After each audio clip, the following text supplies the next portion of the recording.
Bueno, la meningitis, como les comentaba, es un diagnóstico clínico. El eco va a permitir determinar las complicaciones, como lo son el higroma, el empiema, la vasculitis, la trombosis venosa o la hidrocefalia.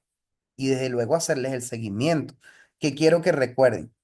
Por ejemplo, esto que les explicaba, que uno de los hallazgos más tempranos que vamos a ver es el engrosamiento de las membranas durales, ¿ok? Y estas deben tener un diámetro que no debe exceder 1,3 a 2 milímetros. Obviamente acá podemos ver que hay un engrosamiento y que vamos a buscar medir esto en un corte donde podamos ver estos giros, que son giros frontales, ¿ok? Un corte coronal anterior para tratar de hacer esa medición, ¿ok? Eso es fundamental, es un signo ecográfico. Es común, como les dije, puede ser o aparecer en la meningitis temprana y no está presente en todo el mundo, pero en un gran porcentaje, el 26 y el 83% de los pacientes afectados. Entonces vale la pena buscarlo. Otra cosa es, obviamente, como ya bien sabemos, todo tejido que está sufriendo un proceso inflamatorio o infeccioso agudo va a tener una hipervascularización. Entonces se pueden observar, obviamente, como en este caso, vasos corticales prominentes. Fíjense que esto es una vascularización bastante profusa de lo que es o en el área pioaracnoidea. ¿Ok? Esto cuando usamos ecodoppler. No es algo específico, pero es algo que también merece la pena ser, eh, ser mencionado en nuestro estudio para embellecer nuestro informe si lo encontramos. Estos hallazgos reflejan desde luego el intenso exudado inflamatorio que se acumula en la profundidad de la fisura y surco, y especialmente alrededor de los vasos piales y subaracnoideos. Continuamos, como les había dicho, doctores, también vamos a tener la acumulación de líquido extraxial. Estos son los giros frontales, ¿no? Fíjense que acá vemos lo que son los surcos y eso que ven ecogénico dentro de los surcos son las membranas durales. Esas membranas durales, obviamente acá, aunque no estamos en no tenemos la imagen aumentada o con lupa, vemos que hay una importante prominencia de esas membranas que están engrosadas, ¿ok? Son membranas que están engrosadas seguramente por encima de 1,2 milímetros y además hay un ensanchamiento del espacio también extraxial, donde este espacio está en el mismo, hay contenido anecoico, que es líquido cefalorraquídeo, pero también está mezclado con un contenido de una ecogenicidad variable o hay contenido hiperecogénico de distintas ecogenicidades, porque hay unas áreas que son como una ecogenicidad intermedia y otras más hiperecoicas. Lo importante es que hay contenido ecogénico en el interior del espacio extraxial, el cual está ensanchado. ¿Ok?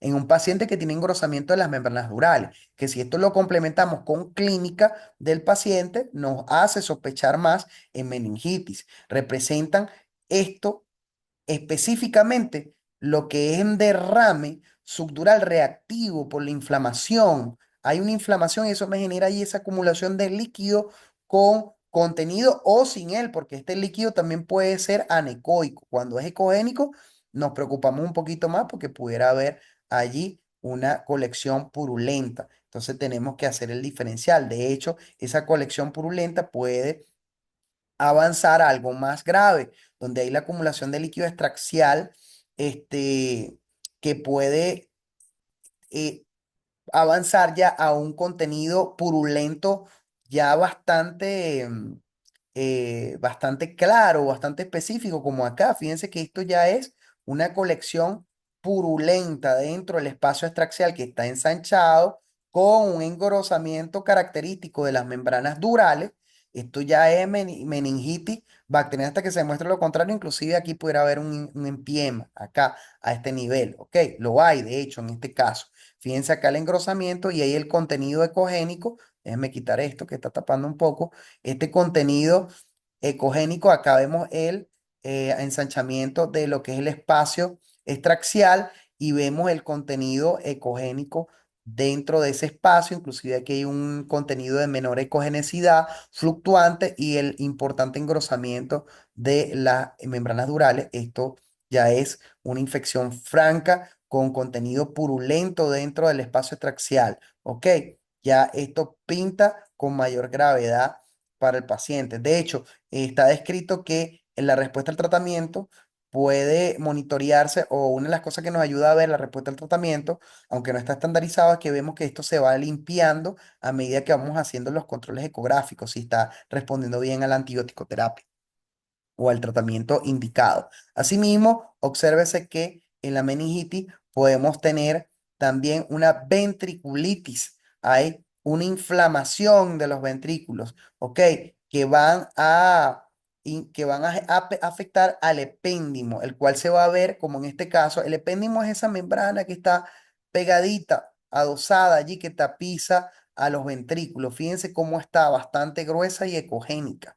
Sobre todo, véanlo hacia esta zona, toda esa zona ecogénica, esa membrana engrosada y ecogénica a nivel periventricular, que es el epéndimo, porque hay una ventriculitis. Desde luego, dentro de los ventrículos, en el contexto de esta ventriculitis, puede haber un contenido este, interno. Pueden haber hebras, inclusive pueden formar tabiques, como vemos acá. Estos ventrículos están tabicados, con contenido ecogénico tabicado, que nos habla a favor de que hay una infección purulenta bastante compleja a este nivel. Observen estas imágenes, como hay unos ventrículos bastante comprometidos con material ecogénico interno de aspecto reticular y tabicado, y un engrosamiento franco de lo que es el epéndimo en el contexto de una meningitis con una ventriculitis. Ok, fíjense que acá también tenemos el espacio extraxial, que no es este el corte con el que debemos ver.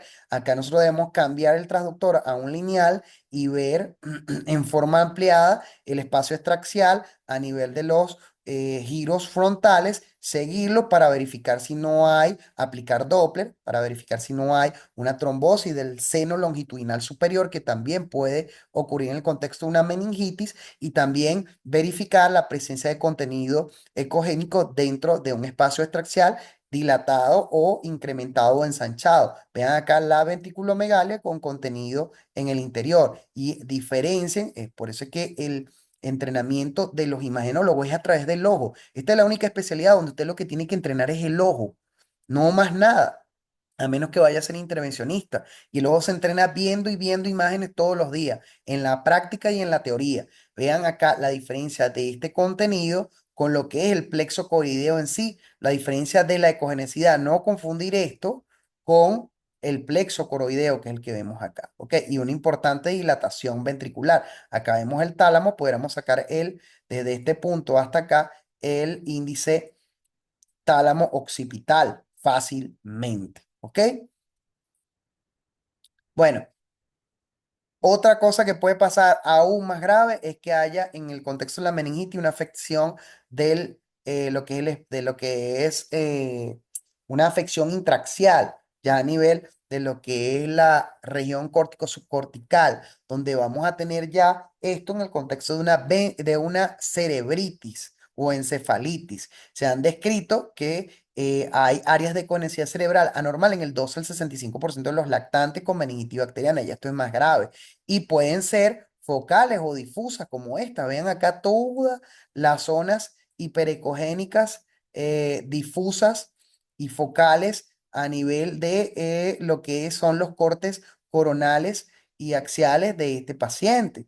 Entonces, en el contexto de una meningitis, que de paso se ha dicho, vean que tenemos engrosamiento acá, tenemos ventriculitis, engrosamiento del epéndimo, tenemos contenido intraventricular, tenemos engrosamiento también acá, se ve, aunque no es el corte adecuado, vean acá, de lo que son las membranas durales. Tenemos acá, obviamente, el seno, se ve que está súper ocupado por contenido ecogénico, todos los hallazgos compatibles con una meningitis complicada con ventriculitis y encefalitis, porque vemos estas zonas acá que pueden corresponderse con encefalitis, con infartos también, porque vemos los infartos también con la misma apariencia hiperecogénica focal o difusa, o con hemorragia secundaria, o incluso pudieran haber accesos, ¿ok? Fíjense acá esta zona, accesos cerebrales, que ya esto es algo, una complicación muy compleja. Ven acá la hipervascularización periférica, el área donde se encuentra la lesión focalizada accedada. Entonces ya esto nos cambia por completo el contexto y lo que es el pronóstico del paciente. Asimismo, podemos tener también en el contexto de una meningitis un edema cerebral, ¿ok? Que puede ser intra o extraxial, donde nosotros vamos a determinar esta situación por varias situaciones. Una, el aumento nuevamente de la ecogenicidad de forma difusa, con pérdida de lo que es el patrón surcal o las circunvoluciones no se llegan a determinar de forma tan clara como en un paciente normal y obviamente se pierden por el edema, que va a borrarlos de alguna manera. Otra cosa es la desaparición o compresión de los ventrículos laterales. No lo logramos ver porque el mismo efecto de masa que genera el edema los comprime y dejamos de verlo. Y lo otro, desde el punto de vista Doppler ya, es un índice de resistencia elevado porque hay un aumento de la presión intracraneal, lo cual me va a generar mayor pulsatividad y por ende un índice de resistencia incrementado. Pero sin embargo, si usted ve un índice como este, bifásico, de un índice de resistencia incrementado y bifásico, usted debe, uno, aplicar menos presión en la fontanela, porque es una de las causas, y dos, descartar otras posibilidades que puedan generar esta situación, como es la trombosis venosa, el líquido extraxial, sobre todo grandes colecciones, que bueno, obviamente puede estar presente también en este contexto patológico, pero hablamos también en los contextos de lesiones extraxiales, como por ejemplo en el contexto de un traumatismo craneoencefálico con una importante colección hemática a nivel de lo que es el espacio extraxial y también en la hidrocefalia postinfecciosa. Entonces son situaciones en las que debemos tener en cuenta y considerar cuando veamos un patrón de este tipo con índice de resistencia elevado y recordar que si usted hace mucha presión en la fontanela anterior, cuando va a hacer el Doppler espectral, usted puede condicionar de forma artefactual o por, digámoslo, técnico dependiente esa situación. Asimismo, no podía dejarse a un lado otra situación que puede ocurrir en el contexto de la meningitis, que es la hidrocefalia, que generalmente va a tener un origen en el bloqueo del flujo de líquido cefalorraquídeo, pero a nivel extraventricular. Sin embargo, como ya vieron, cuando hay ese contenido de adherencias o hebras o ese contenido interno intraventricular, este puede condicionar. Además, asociado a la ependimitis y la inflamación de las membranas que están allí recubriendo los ventrículos, que en esos lugares más estrechos del sistema ventricular hayan bloqueos al líquido cefalorraquídeo y sea la causa de la ventriculomegalia.